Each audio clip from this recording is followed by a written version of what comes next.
शुक्रवार की सुबह है भाई। इस कारोबारी हफ्ते का सेकंड लास्ट कारोबारी सत्र और इंपॉर्टेंट 6। पहली बात, सेंसेक्स के वीकली कॉन्ट्रैक्ट्स के एक्सपायरी का दिन आज है। दूसरी, वो Russian president Shri Vladimir Putin साहब का भारत दौरा आज से शुरू होगा। हमारी तो नहीं, पूरी दुनिया की साथ में हमारी नजर होगी इस ऑल इंपॉर्टेंट पुतिन विजिट पर। इसके बाद आज शाम को यूएस के जॉब मार्केट्स का डेटा सामने आ रहा होगा।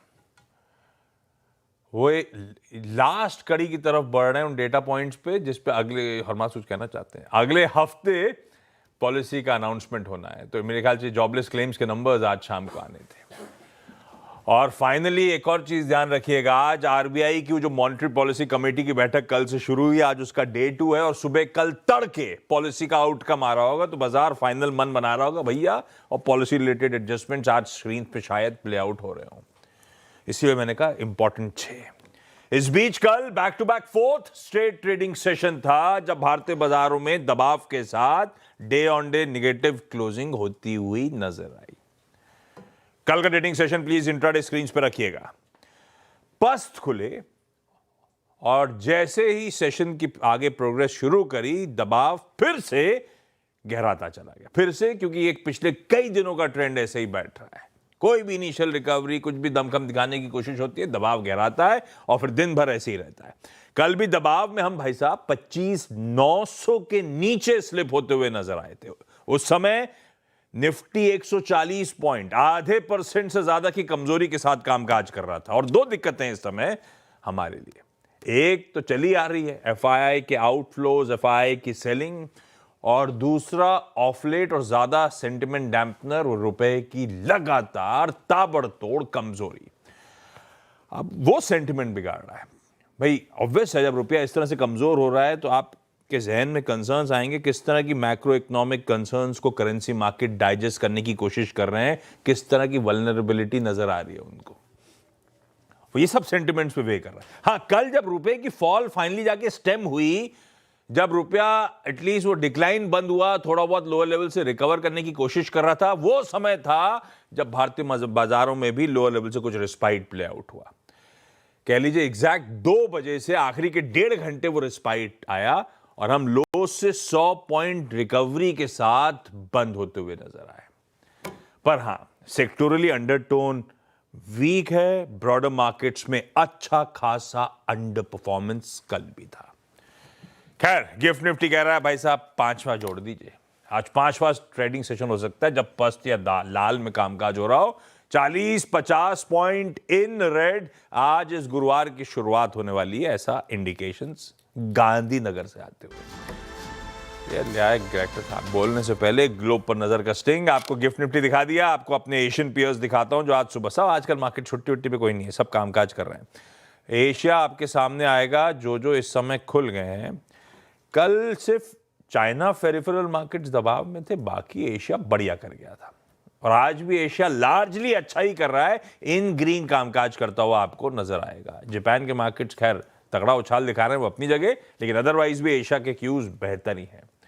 और यूएस से हुआ क्या, कल जब हम सेशन की समाप्ति कर रहे थे, कल 3:30 बजे, उस समय यूएस के फ्यूचर्स फ्लैट थे। फ्लैट से कह लीजिए 1/4% बढ़त के साथ कामकाज कर रहे थे और एक्चुअल सेशन में उसकी अच्छी तेजी थी। 1/4 से 3/4% का उछाल देखने को मिला। और आज सुबह के फ्यूचर्स भी फ्लैट ट्रेड कर रहे हैं, स्लाइटली इन ग्रीन की तरफ भी जा रहे हैं, फ्लैट है। तो तब और अब की पहली प्लेट आएगी, यूएस का हैंडओवर में कंप्लेंट नहीं है। वहां से जहां हमें फ्यूचर्स छोड़े थे उससे ऊपर ही तीनों बेंचमार्क्स इस समय कामकाज करते हुए दिख रहे हैं। पर मूड है कैसा, उसका जायजा लिया जाए, समझा जाए। हॉर्माज ने कल कहा था थोड़ा सा कॉशियस अंडरटोन थी, इन ग्रीन तो कामकाज कर रहे थे। आज मूड कैसा है समझा जाए। हॉर्माज, गुड मॉर्निंग। कॉशियस अंडरटोन तो अब भी है आशीष, गुड मॉर्निंग आपको भी। और कॉशियस मैं इसलिए कह रहा हूं क्योंकि भले डाउ 400 अंक चला हो, बिग टेक के शेयरों में कल कोई ऐसा एक्शन देखने नहीं मिला और इस वजह से S&P 500 और नैस्डैक कल दोनों अंडर परफॉर्म कर गए, भले ही हरे निशान में बंद हुए हो। अब एक ही डेटा पॉइंट को लेकर के अब सारा बाजार चले जा रहा है और वो अगले हफ्ते तक ऐसा ही चलता रहेगा। फेड की पॉलिसी तक अब सिर्फ इसी बात को लेकर के प्राइस एक्शन होगा कि ब्याज दरों में कटौती अगले हफ्ते होनी अब लगभग तय है, ये बाजार मान के चल रहा है। वो क्यों है? अब पहले तो एडीपी के कल प्राइवेट पेरोल्स के डेटा आए, वो अनुमान थे 10,000 से 40,000 नौकरियां जुड़ने के अनुमान थे, मगर आया नेगेटिव 32,000, यानी कि 32,000 नौकरियों की कमी हुई नवंबर के महीने में। इस वजह से जो है एडीपी के प्राइवेट पेरोल्स के डेटा पिछले 6 महीने में 4 बार नेगेटिव प्रिंट आई है, और नवंबर की जो गिरावट थी वो 2023 के बाद की सबसे बड़ी गिरावट थी। तो इस वजह से अब ये संकेत और मिलने लग गए हैं कि लेबर मार्केट वहाँ का और कमज़ोर होता जा रहा है, और इस वजह से अगले हफ्ते फेड को ब्याज दरों में कटौती करनी ही होगी। लेकिन दूसरी तरफ सर्विसेज पीएमआई का जो आंकड़ा आया वो मजबूत था। सर्विसेज पीएमआई का आंकड़ा 52.6 था, जो कि 9 महीने के सबसे ऊंचे स्तरों पर था, और 50 के ऊपर की रीडिंग होती है तो वो एक्सपेंशन इंडिकेट करती है। आपको याद होगा मैन्युफैक्चरिंग पीएमआई जो थी वो 9 महीने से कॉन्ट्रैक्शन में चली आ रही है, सर्विसेज पीएमआई उसके विपरीत अच्छी चली आ रही है। ये एक अच्छा पॉजिटिव डेटा पॉइंट निकल कर आया, और एम्प्लॉयमेंट इंडेक्स भी सर्विसेज इंडस्ट्री का 6 महीने के सबसे ऊंचे स्तरों पर था। तो अब बात यह हो गई है कि किस पे करे यकीन, किस पे करे विश्वास वाला सिचुएशन हो गया है, क्योंकि एक तरफ आपको नौकरियों में कमी, लेऑफ्स और ये सारी खबरें आ रही है, वही दूसरी तरफ कंज्यूमर्स की जो स्पेंडिंग है वो अभी भी चले जा रही है। क्योंकि अमेरिकन ईगल नाम की एक अपैरल मैन्युफैक्चरिंग कंपनी है, उसने कल अपनी पूरे साल की गाइडेंस को बढ़ा दिया, ये कहते हुए कि हॉलिडे सीजन की शुरुआत बहुत अच्छी हुई है। और वो एक अपैरल मैन्युफैक्चरिंग कंपनी है, तो लोग अपैरल खरीद रहे हैं। वॉलमार्ट ने भी अपनी गाइडेंस को बढ़ाया था अपने नतीजों के दौरान। तो ये एक मिक्स्ड, और या कहे आप एक कॉन्ट्रडिक्टरी डेटा सेट्स निकल कर आ रहे हैं यूएस की अर्थव्यवस्था से। तो अब इसकी वजह से फेड का क्या हो, अभी भी अगर सीएमई की माने तो 89% के ऑड्स अभी भी है कि अगले हफ्ते ब्याज दरों में कटौती होगी। और ये बैठक इसलिए भी ज़्यादा ज़रूरी है क्योंकि काफ़ी सारे, ये एक तो इस साल की अंतिम बैठक है, काफ़ी सारे फेड के अफसर जो है अपने डाइवर्जेंट बयान दे चुके हैं ब्याज दरों को लेकर के, कि कुछ कह रहे हैं कि कटनी चाहिए, कुछ कह रहे हैं नहीं कटनी चाहिए। तो ये शायद एक बहुत ज़्यादा डिविजिव और डिसेंट वाली पॉलिसी हो सकती है अगले हफ्ते, जब इसका परिणाम हम जिसकी चर्चा कर रहे होंगे। और काफ़ी सारे एक्सपर्ट्स अभी भी ये कह रहे हैं कि भले ही इस बार ब्याज दरों में कटौती हो, लेकिन ये एक हॉकिश कट हो सकता है कि जेरोम पावेल जाके कहे कि आगे चल के अब ब्याज दरों में कटौती के कोई अनुमान नज़र नहीं आ रहे हैं। ये उन्होंने पिछली पॉलिसी में भी कहा था। तो अब इस वजह से जो है बाजार थोड़ी सी जो है एक रिलीफ रैली जिसे आप कहते हैं, उस तरह की रिलीफ रैली देखने मिल रही है। और इस फेड की ब्याज दरों में कटौती की उम्मीद से डॉलर में गिरावट आई है, 3 महीनों की सबसे बड़ी गिरावट कल देखने मिली, और 99 के स्तरों के नीचे अब डॉलर जाके कामकाज कर रहा है। सोने की कीमतें 4200 के ऊपर है, चांदी की कीमतें $60 के आसपास अभी भी बनी हुई है, और तेल की कीमतों में कोई बड़ा बदलाव देखने नहीं मिला है। आज इनिशियल जॉबलेस क्लेम्स जैसे आशीष कह रहे थे उसके डेटा आने हैं, और ट्रेड डेफिसिट का डेटा भी आज शाम को आना है। तो आज कुछ अंतिम चुनिंदा डेटा पॉइंट्स बचे हैं, और मगर फिलहाल बाजार सिर्फ इस उम्मीद पर चल रहे हैं कि अगले हफ्ते ब्याज दरों में कटौती होगी। लेकिन अगर बिग टेक में इसी तरह से बिकवाली चलती रही तो S&P 500 और नैस्डैक में थोड़ा सा दबाव जो है बन सकता है। हाँ, तो जब तक आउटकम नहीं आएगा पॉलिसी का, ऐसे ही झूलता रहेगा मामला, ऐसा समझ लीजिए। ठीक बात। तो यूएस का एटलीस्ट भाव का हैंडओवर तो ठीक ही है। हमारे लिए थोड़ी सी दिक्कत ऑफ लेट बढ़ रही है। सतपुते साहब से रिक्वेस्ट करी थी आज सुबह सुबह मदद करिए निफ्टी बैंक में कैसे थर्सडे के दिन सेंसेक्स की एक्सपायरी के दिन स्ट्रैटेजाइज करना है। उससे पहले कल क्या हुआ क्विकली दिखा देता हूं। भाई साहब, एफआईएस की कैश में 3,200, एक मिनट उस पर रुकिएगा, मैं आता हूं। मैं असल में 2 स्लाइड भेजना आपको गलती से भूल गया। कैश में 3,200 करोड़ रुपए की बिकवाली करी कल के ट्रेडिंग सेशन में। डीआईएस ने जरूर 4,730 करोड़ की बाइंग करी। तो नेट इंस्टीट्यूशनल इनफ्लो तो खैर ठीक है, 1,500 करोड़ रुपए पॉजिटिव चल रहा है, पर लगातार सेलिंग एफआईएस की कैश में बढ़ रही है। परसों थी 3,600 करोड़ रुपए, कल भी 3,200 करोड़ रुपए के आसपास की सेलिंग। ये तो कैश की बात। अब लाइए वो प्लेट सामने। इंडेक्स फ्यूचर्स में कल 2,600 करोड़ की और स्टॉक फ्यूचर्स में 2,600 करोड़ रुपए की बिकवाली। कैश में थी 3,200 और ये सामने दोनों जोड़ लीजिए तो 8,500 करोड़ की दरअसल एफआईएस की कल बिकवाली का आंकड़ा सामने आया है। तो परसों की जब सेलिंग हुई थी तब इफ्स एंड बट्स थे, बात सही थी, एक्सपायरी डे था, तो आप थोड़ा सा पिंच ऑफ सॉल्ट के साथ लेते हो। लेकिन अब ट्रेंड क्लियर है, फूफा का मुंह फूल रहा है, क्लियर है। वो सेलिंग सिर्फ परसों की नहीं थी, कल भी एग्रेसिव सेलिंग उनकी तरफ से होती हुई नजर आई। अच्छा, अब इस इंडेक्स फ्यूचर्स में तो 2,600 करोड़ रुपए की बिकवाली हुई थी, उसमें निफ्टी फ्यूचर्स 2,700-2,800 करोड़ रुपए की बिकवाली है। बैंक निफ्टी फ्यूचर में फिर भी 200-250 करोड़ रुपए के आसपास की बिकवाली का आंकड़ा है। और जहां तक इंडेक्स फ्यूचर में पोजिशनिंग की बात है, फिर लॉन्ग्स काटे और एग्रेसिव शॉर्ट्स ऐड हुए। कल 1100 लॉन्ग सौदे कटे और 12,500 शॉर्ट्स कॉन्ट्रैक्ट एफआईज ऐड करते हुए नजर आए। तो अब वो लॉन्ग शॉर्ट का ट्रेंड भी आ जाएगा। 14% लॉन्ग है, 86% शॉर्ट्स पे आके वापस बैठे हुए हैं। कल सुबह ही मैं मेंशन कर रहा था कि वो नेट शॉर्ट्स का आंकड़ा जंप होकर अब ऑलमोस्ट 1 लाख कॉन्ट्रैक्ट्स पे आ गया नेट। एक दिन में उछल के वो 1,13,000 नेट शॉर्ट कॉन्ट्रैक्ट्स पे आके खड़ा हो गया है। अच्छा, ऐसे ही कल निकला ढूंढने मैंने, देखें क्लाइंट्स क्या कर रहे हैं। क्लाइंट्स की तरफ से एकदम इसके विपरीत, वो आमतौर पर ऐसे ही होता है। करीब 13,000 लॉन्ग कॉन्ट्रैक्ट्स ऐड करे कल के ट्रेडिंग सेशन में क्लाइंट्स ने, और उसके सामने 4,300 शॉर्ट कॉन्ट्रैक्ट्स काटे। इनके नेट लॉन्ग सिस्टम में 69% के आसपास खड़े हुए इस समय नजर आएंगे। देखते हैं कौन सही पड़ता है अब इस एक्सपायरी में। कॉल राइटर्स बहुत एग्रेसिव हो रहे हैं। मंडे के बाद से रोज सुबह हम लोग ये बातचीत कर रहे हैं। लास्ट 3 दिन की कहानी है, खूब एग्रेसिव कॉल राइटिंग होती हुई। 26,100, 26,200, 26,500 पे तगड़ा बिल्डअप है। परसों मैक्स ओआई था 26,200 पे, कल 26,100 का देखिए आप। ओआई डबल होकर खड़ा हुआ है 80-85 लाख शेयर्स के आसपास। उसके सामने 25,900 पे कर ओआई 24 लाख से बढ़कर 64 लाख पे पहुंचता हुआ आपको नजर आएगा। और कल के इंट्राडे लोज भी 24,900 के आसपास ही प्लेस्ड है, तो ये बड़ा इंपॉर्टेंट स्तर हो जाता है। उसके बाद एक्टिविटी पुट राइटर्स की शिफ्ट हो रही है 25,700 से 25,600 के जोन्स पे। कल वो दोनों बहुत एक्टिव कॉन्ट्रैक्ट्स थे ट्रेडिंग सेशन में। खैर, इस समय 25,900 रडार पे रखेंगे बिल्डअप के लिहाज से और इवन कल के वो लोज के लिहाज से। कल का सैंडविच सेशन, वो पिछले कल ही सुबह मैंने दिखाया था कि काफी दिनों से टेस्टी है। कल मामला गड़बड़ा गया, कल टेस्टी नहीं था। पर हां, 20 डेमा के ऊपर बंद होने में कामयाब हुए कल के ट्रेडिंग सेशन में हम, और 25,842 ये प्रीवियस स्विंग लोज थे 26 नवंबर के, उसके ऊपर बंद हुए। तो होप अलाइव है बुल्स के लिए। वो कहते हैं सांड अभी जिंदा है, लेकिन मामला गड़बड़ा तो रही है। बस एक रिलीफ के तौर पे एंडिंग कर दी कमेंट्री इस 2 लेवल्स के साथ, लेकिन सतपुते साहब बताएंगे करना क्या है। मामला तो गड़बड़ाया हुआ स्क्रीन तो दिख रही है, डेटा काफी खराब है। सतपुते साहब गुड मॉर्निंग। पहले निफ्टी और निफ्टी गुड मॉर्निंग। कैसे स्ट्रेटेजाइज कर रहे हैं आप लोग rajeshsatpute.com में? Good morning Ashish ji, good morning everyone.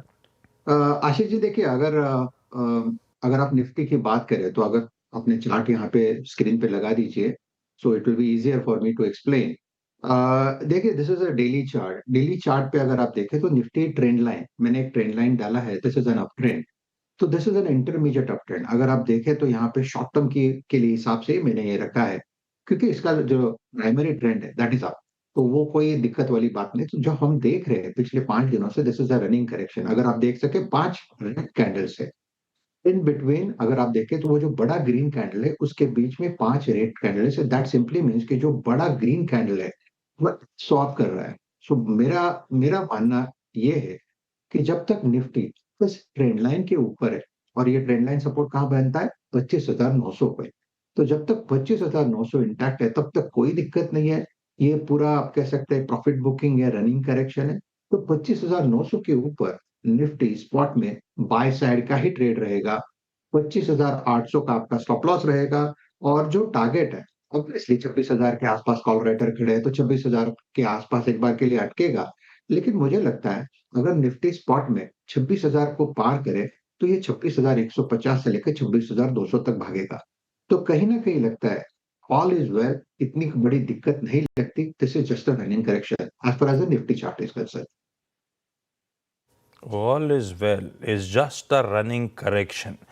और 25,900 के ऊपर जब तक बना हुआ है तो एक बार खुलने देते हैं सेशन को। आजकल खुलता है, खुलने के बाद मामला गड़बड़ाता है ना सतपाल साहब? थोड़ा सा वेट एंड वॉच करने इनिशियल ट्रेड में 25,900 अगर होल्ड कर रहा है स्क्रीन पे तो फिर ये आपके सामने स्ट्रैटेजी है, खरीदारी करने का मन बना लेंगे। Nifty bank sir?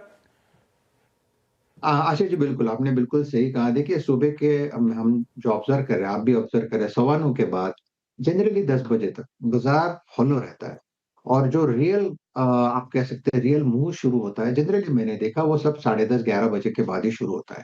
तो सुबह की वोलेटिलिटी जो रहती है ना, उसमें इमीडिएट पोजिशनिंग ना करे, थोड़ा सा वेट करे, अगर लेवल मिलता है देन एंट्री करे। तो ऐसी कोई हड़बड़ी में कुछ करने की जरूरत नहीं है, just don't jump into it. रहेगा बैंक निफ्टी की, तो देखिए बैंक निफ्टी का भी मैंने चार्ट दिया है। बैंक निफ्टी भी एग्जैक्ट जो फाइट हो रही है ना आशीष जी, वो उसके ट्रेंड लाइन पे हो रही है। तो बैंक निफ्टी, जैसे हमने कल भी देखा कि बैंक निफ्टी में प्राइवेट सेक्टर बैंकिंग में पॉजिटिव था, पीएसयू बैंकिंग नेगेटिव, तो प्रोबेबली आज मुझे लगता है पीएसयू बैंकिंग में और एक क्रैक देखने को मिल सकता है, क्योंकि चले भी बहुत थे। तो पीएसयू बैंकिंग जो है उसमें वीकनेस रहेगा, private sector banking positive to neutral रहेगा। ये बैंक निफ्टी का, बैंक के जो कंस्टिट्यूएंट्स है उसका एक स्ट्रक्चर है। तो रही बात बैंक निफ्टी की, तो देखिए चार्ट देखिए आप, this is bank Nifty cash spot chart. 59,000, जब तक 59,000 इंटैक्ट है तब तक बैंक निफ्टी में कोई दिक्कत नहीं है। अगर 59,000 टूटता है तब बैंक निफ्टी में दिक्कत आएगी। हमारा बायस जो है वो हमारा पॉजिटिव लेके चल रहा है। तो 59,000 के हिसाब से अगर किसी ने लॉन्ग रखा है देन 58,800 ये स्टॉप लॉस होगा। सामने टारगेट जो है वो रहेगा करीबन 59,600 टू 59,800। तो अगर स्विंग आना है बैंक निफ्टी में पॉजिटिव, तो this is a level, this is a make and break level. तो अगर सुबह के एक आधा पौना घंटा देखिए, अगर इसमें ट्रेड बैठता है तो जाके लीजिए, अदरवाइज बैंक निफ्टी से वन नॉच बेटर निफ्टी लगा। बैंक निफ्टी से वन नॉच बेटर निफ्टी है इस समय। सतपाल साहब क्विकली आज के दो इंटरेस्टिंग स्टॉक्स जैसे डायरेक्टर साहब स्टिंग प्ले आउट कर दीजिएगा। आज के दो जी। Stock specific ideas. Ashish ji, dollar जिस तरह से स्ट्रेंथ दिखा रहा है, रुपी जिस तरह से वीकनेस दिखा रहा है, IT is the best bet. इसके लिए पहला पिक रहेगा इंफोसिस। इंफोसिस कल भी हमने क्लोजिंग के टाइम पे दिया था, इंफोसिस एंड टीसीएस। लेकिन इंफोसिस अगर देखें तो स्टार्टिंग लिए 1580 के ऊपर बाय है, 1565 का स्टॉप लॉस रहेगा, 1620 से लेकर 1650 इसका स्विंग का टारगेट है। सेकंड बाय कॉल रहेगा कोफोर्ज। कोफोर्ज भी अगर आप देखें तो कोफोर्ज करीबन 1919 के आसपास है, और मुझे लगता है कि जब तक ये 1900 का लेवल इंटैक्ट है तब तक कोई दिक्कत नहीं है। स्टॉप लॉस रहेगा 1890 का, 1960 1980 ये इसका टारगेट। लीजिए दोनों आईटी कोफोर्ज और इंफोसिस रडार पे रखिए। कल भी सतपाल साहब सुबह से आईटी स्टॉक्स की चर्चा कर रहे थे और उसी पॉकेट ने सबसे बढ़िया रुपए की कमजोरी के बीच आउट परफॉर्मेंस डिलीवर करा। सतपाल साहब थैंक यू। 8 बजे वापस आपसे मुलाकात होगी। क्विकली आज के स्टॉक्स न्यूज के लिए कंचन के पास चलेंगे। कंचन गुड मॉर्निंग, बताएं। जी गुड मॉर्निंग। शुरुआत कर लेते हैं इंटरग्लोब एविएशन के साथ। यहाँ पे क्योंकि कल की बात करी जाए तो करीबन 200 फ्लाइट्स ऐसी हैं जो हमें कैंसिल होते हुए दिखाई दी है। बेसिकली पायलट की शॉर्टेज की वजह से ये जो पूरी परेशानी है वो देखने को मिल रही है। 1 नवंबर से जो नॉर्म्स हैं स्ट्रिक्ट हुए थे, माना ये जा रहा है कि उसके बाद ही ये जो प्रॉब्लम्स है आती हुई दिखाई दी है। इनफैक्ट पूरे वीक की बात करी जाए तो यहाँ पे जो इंडिगो की फ्लाइट्स है उसकी वजह से काफी ज्यादा कैंसलेशन और एयरपोर्ट के अंदर कंजेशन भी देखने को मिला है। तो आज रिएक्शन एक्सपेक्टेड है। IEX आपको फोकस में रखना है। यहाँ पे नवंबर के अपडेट्स आ गए हैं। यहाँ पे अगर टोटल इलेक्ट्रिसिटी ट्रेडेड वॉल्यूम की बात करी जाए तो करीबन 18% की बढ़त यहाँ पे देखने को मिली है। Day head market volume almost अपने फ्लैटर साइड में है, और रियल टाइम मार्केट वॉल्यूम की बात करी जाए तो यहाँ पे भी अच्छा खासा 40% का जो जंप है वो देखने को मिला है। जेके सीमेंट आज आपके फोकस में, बिकॉज कंपनी ने पन्ना बिहार में करीब 3.3 MNTPA क्लिंकर की जो वो है उसको कमीशन कर दिया है। अगर इनकी कैपेसिटी की बात करी जाए तो उसको करीब यहाँ से डबल कंपनी ने किया है, 6.6 MNTPA ये हो गया है। और साथ ही साथ करीबन 12.21% कंपनी ने स्टेक खरीदा है O2 रिन्यूएबल एनर्जी V4। करीबन बहुत छोटी सी डील है, 5 करोड़ की, लेकिन एक अपडेट है आपके लिए।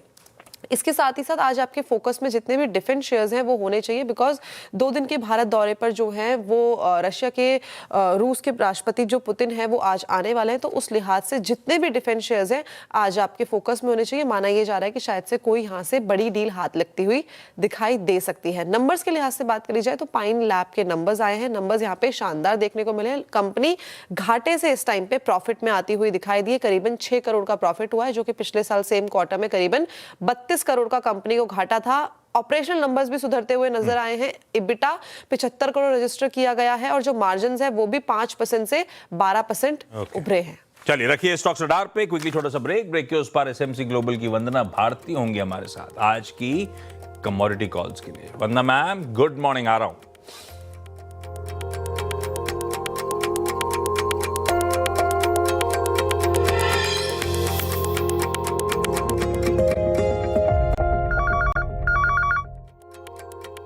चलिए ब्रेक के बाद आप सबका स्वागत है। क्विकली तब और आपकी सेकंड प्लेट दिखा देता हूं। ऐसा कोई खास एक्शन नहीं है तो उसमें मेंशन अलग से करने की जरूरत नहीं है।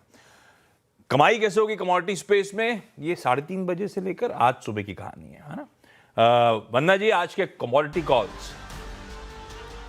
आशीष, मुझे लग रहा है कि क्रूड ऑयल में अब यहाँ पे एक अच्छी मूव आई है और पीस डील बहुत ज्यादा सक्सेसफुल नहीं हुआ, इन्वेंट्री भी कम हुई है, तो मेरे ख्याल से यहाँ पे बढ़त जो है वो जारी रहेगी। 5340 के करीब यहाँ पे बाइंग रिकमेंडेशन रहेगी। टारगेट होगा 5400 का, स्टॉप लॉस लगाना होगा 5310 का। जबकि दूसरी कमोडिटी यहाँ पे गोल्ड ही है। चांदी में बहुत बढ़त आ गई है, अब गोल्ड जो है वो रैली कैचअप करेगी, तो मेरे ख्याल से यहाँ पे 1,30,000 के करीब बाइंग रिकमेंडेशन है। टारगेट है 1,32,500 का, स्टॉप लॉस लगाना होगा 1,29,200 के करीब का। बढ़िया है भाई साहब। कच्चा तेल और सोना दोनों में वंदना मैम की खरीदारी करने की कॉल है। दोनों के एसएल प्लीज नोट डाउन करिएगा। Vandana ma'am, thank you so much जुड़ने के लिए। शो रैप अप करने से पहले आज का इवेंट्स कैलेंडर। थर्सडे है तो भाई पहले तो सेंसेक्स के वीकली कॉन्ट्रैक्ट्स की एक्सपायरी, एमपीसी का डेट 2 चल रहा होगा आज कल, और बहुत स्ट्रीट डिवाइडेड है कल के लाइकली आउटकम को लेकर, तो और भी इंटरेस्टिंग हो गई कल की पॉलिसी। परफेक्ट रेसिपी है एक बढ़िया पॉलिसी के अनाउंसमेंट की, कंफ्यूजन बना रहेगा। रशियन प्रेसिडेंट व्लादिमीर पुतिन का 2 दिन होगा, 2 दिन कहने वाली बात हो गई क्योंकि आज शाम को आ रहे होंगे, तो कह लीजिए 24-28 घंटे टाइप का दौरा है। लेकिन वो 23rd India Russia annual summit, उस रशियन डेलीगेशन को लीड कर रहे होंगे। पीएम मोदी के साथ एनुअल समिट टॉक्स होंगी। आज शाम शायद लैंडिंग है 4 बजे के आसपास उनकी नई दिल्ली में। उसके बाद कहा जा रहा है एक रिस्ट्रिक्टेड मीटिंग होनी, उनकी सिर्फ रिस्ट्रिक्टेड मीटिंग होनी है, इतना ही पता चला है। प्रेसिडेंट मुर्मू, पीएम मोदी और एनएसए डोवाल, और एक प्राइवेट डिनर है आज पीएम के रेजिडेंस में, और शायद यही वो 101 के लिए सबसे इंपॉर्टेंट। खैर, नजर रहेगी इस सारे अपडेट्स पर। डिफेंस मिनिस्टर, अच्छा मैं पढ़ रहा था इंडिया रशिया बिजनेस समिट भी है, कह रहे थे साइडलाइन पर डिफेंस मिनिस्टर्स की मुलाकात होगी, पर बहुत ज़्यादा क्लैरिटी नहीं है क्या क्या शेड्यूलिंग हो रही होगी आज इन 24-26 घंटे में। तो जैसे आएगा छन छन के बताता रहूंगा आप लोग को। हिंदुस्तान यूनिलीवर रडार पर रखिएगा भाई, कल है फ्राइडे को, यानी कि एक्स डेट और रिकॉर्ड डेट उस स्पिन ऑफ की, उस डीमर्जर की। आज सारे एफएनओ कॉन्ट्रैक्ट्स एक्सपायर हो जाएंगे end of day. X dividend होगा इंजीनियर्स इंडिया पर ₹1 का एडजस्टमेंट हो रहा होगा। वोडाफोन आइडिया रडार पे इसीलिए क्योंकि कैबिनेट सेक्रेटरीज की मीटिंग है, फाइनेंस और टेलीकॉम सेक्रेटरीज की, वोडाफोन आइडिया के एजीआर मामले पे। जापान का 30 साल का जेजीबी ऑक्शन, यूके के कार रजिस्ट्रेशन, यूएस के जॉबलेस क्लेम्स के नंबर्स आ जाने हैं, और शायद एक private data challenger job cuts भी आ रहा होगा। आज हमारा इंडियन नेवी डे है, भारतीय नौसेना के अचीवमेंट्स को रिकॉग्नाइज करने का दिन। आज का दिन इसलिए चुना गया क्योंकि 1971 में ऑपरेशन ट्राइडेंट में इंडियन नेवी ने 4 पाकिस्तानी जहाजों को डुबा दिया था। उसी के चलते आज ही के दिन Indian navy day annually celebrate होता है। वैसे आज इंटरनेशनल डे ऑफ बैंक्स भी है, कि बैंक जो फाइनेंशियल सस्टेनेबल डेवलपमेंट के लिए जो मदद करते हैं उसको रिकॉग्नाइज करें ग्लोबली। और आज आखिरी फुल मून आना है 2025 का, आज रात में, जिसे कह रहे हैं सुपर मून। खैर सब दिखाऊंगा मून। अच्छा, अरे ये आज का है क्या, ये ऐसी क्रैप करके ले आए। गिफ्ट निफ्टी के क्यूज दिखा देता हूं, थोड़ा सा दबाव है, फिर से 60 पॉइंट के आसपास कमजोरी के साथ हम लोग आज इस एक्सपायरी डे की शुरुआत कर रहे होंगे। मॉर्निंग कॉल को समेट रहा हूं, ब्रेक ले लेते हैं, ब्रेक के उस पार एक्शन कंटिन्यू करेगा, स्टॉक स्पेसिफिक एक्शन पे फोकस करेंगे आज के टॉप 20 में। नमस्कार।